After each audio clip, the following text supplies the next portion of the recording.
Hi, I'm Rick Bloodworth. This is the Common Sense Christian Financial Channel, and I want to talk today again about silver. Silver is currently at a little over $52 on the spot market, a little over $51 on the COMEX futures exchange for December of 2025. Today is October the 15th of 2025 as I'm speaking, so maybe that'll give you a little context if you're watching this at a later date. I wanted to give a little bit of description about my background as far as how I got involved with silver and some of the things that I've done through the years that'll give you an idea as to the experience that I have in investing in this particular vehicle and the reasons why I really like silver, not only as an investment, but also primarily as a savings account. And so I guess I have to go back to about 1979 when I was a cook at Kentucky Fried Chicken, still in college. I can remember driving to work, and at the top of the hour on the news, they would give the stock market report, but also gold and silver were just exploding in price during that time. This was the time that the Hunt brothers were trying to corner the market, and so gold and silver were just exploding. Gold went up to nearly $800 and silver went up to nearly $50. And so it was an exciting time for that, and for whatever reason it just caught my attention. Well, a year or two later, I guess it was 1981, I started looking at investing some of my savings. I was still in college. I was staying with my parents during the summertime when I was back from college and had a little bit of extra money. So I started looking at silver and gold again. And of course, for college kids, silver was much more affordable. And I noticed it was down to, I think, about $11 or $12 an ounce. Well, I knew that it had been much higher than that. And so I contacted E.F. Hutton and set up a brokerage account because E.F. Hutton had a silver accumulation plan. And so in August of 1981, I dipped my toe into my first small investment in silver. Well, I sold that out pretty quick. By the time 1982 had rolled around, I had sold all of my silver. It wasn't a big holding, and it was, again, just in paper at the time. I started even before that in a very small way in the great gold and silver melt of 1980. I had gotten a class ring from when I graduated high school in 1978, and I just kept it in a cigar box. I didn't want to wear that big old bulky thing. Well, when I was in Lubbock, Texas, I noticed an ad in the newspaper, cash for gold, and so I took my gold class ring, and I believe it was probably about January of 1980, may have been the latter part of 1979, and I sold that ring for more than I had bought it for. So in a very small way, I was involved in the first great melt that occurred latter part of 1979 and the first part of 1980. I might also mention that that particular run-up was a little bit artificial in the fact that the Hunt brothers were trying to corner the physical market. They had rented some warehouses. They started buying silver at a very low price. I imagine it was probably below $3 when they first started accumulating it. And they rode it all the way up to nearly $50 when the government put the brakes on their plan.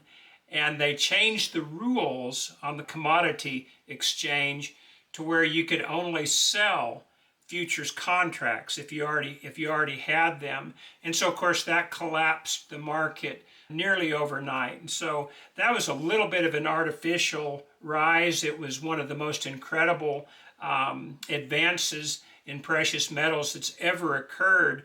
As a matter of fact, you're going to have to go to the gold advance of today to see anything that's quite like that.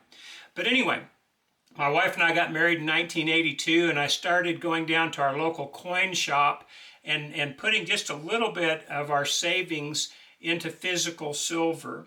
And I think I started buying that again somewhere around $10 or $12. It really didn't do a whole lot for several years. As a matter of fact, for those of you who were involved in the silver market during that time, you know it went down. As a matter of fact, it went all the way down to about $4 an ounce at one point.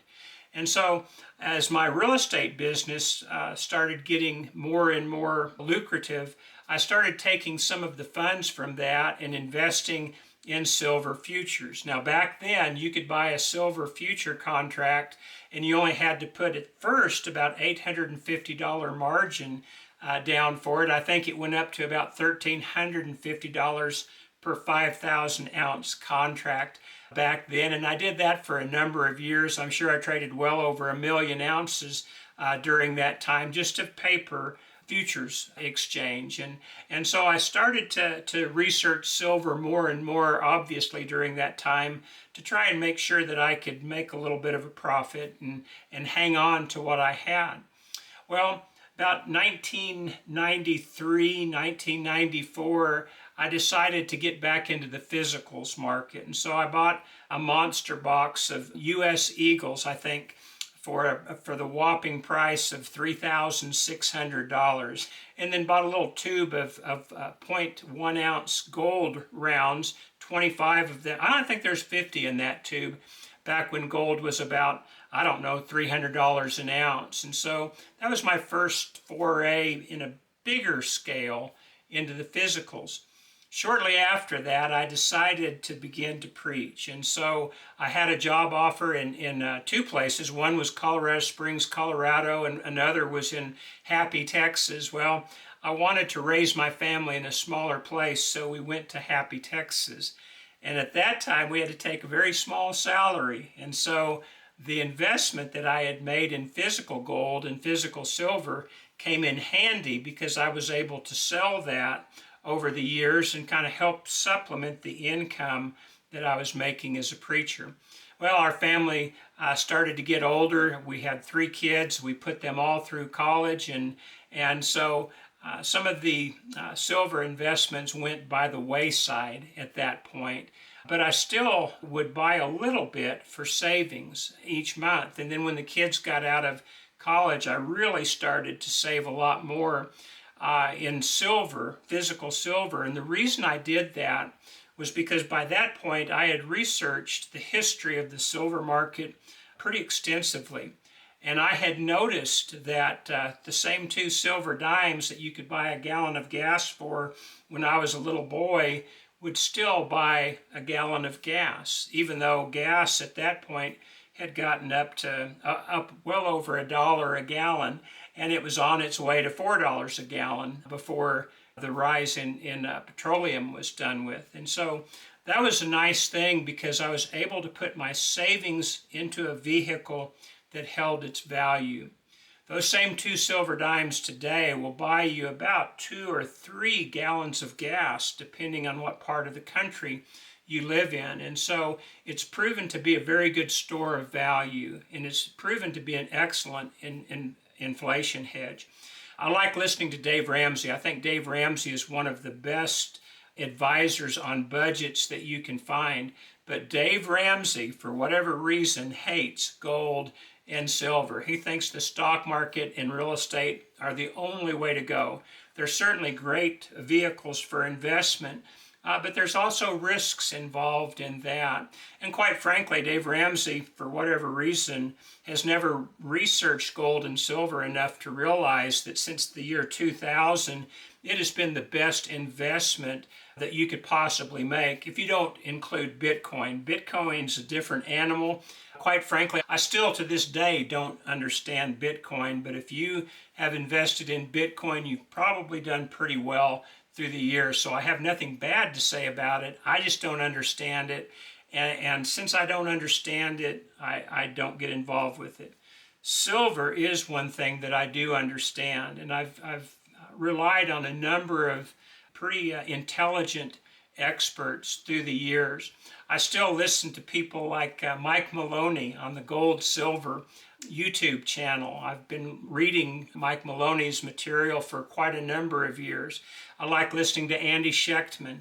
The men that he works with have a Liberty and Finance channel. Kaiser Duncan and his sons have a lot of YouTubes. So I'd look at Liberty and Finance for that. I like Wall Street Silver. It's a newer YouTube channel in the past couple of years, but it's interesting to look at. They have good guests on that. I like Johnny Bravo. He's a chartist, and he gets involved in all sorts of things, but he only looks, well, I shouldn't say only, but he primarily looks at the charts, and whatever the charts are telling him he needs to do, that's what he does. He's very good at it. He makes a lot of money at it, has good advice on that. But I like Mike Maloney because he has long-term technical analysis, and I believe long-term is needed for right now, which brings us to the current day. We have silver at an all-time record nominal high.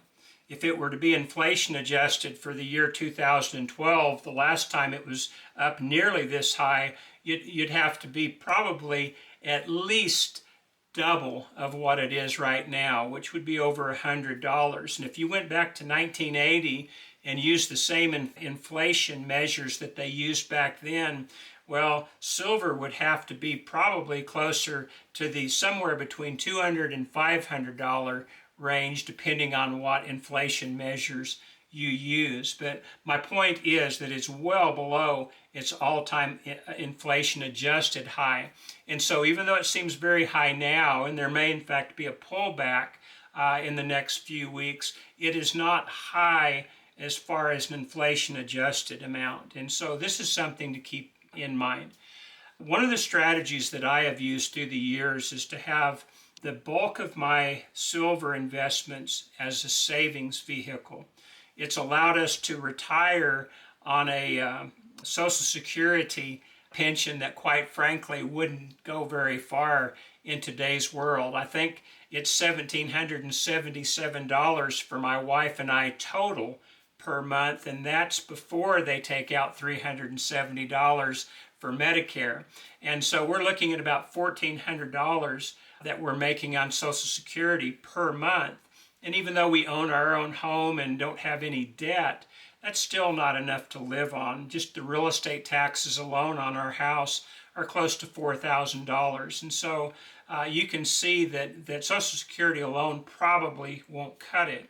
But what our savings in silver has allowed us to do is to have the ability just to sell maybe 20 ounces a month each month to help make ends meet. Now we have other investments as well that help make ends meet, but again, it was really with the Lord's help. For whatever reason, I got involved in silver pretty early. As a matter of fact, I got involved in silver earlier than any of these men that I have mentioned, just primarily because of my age.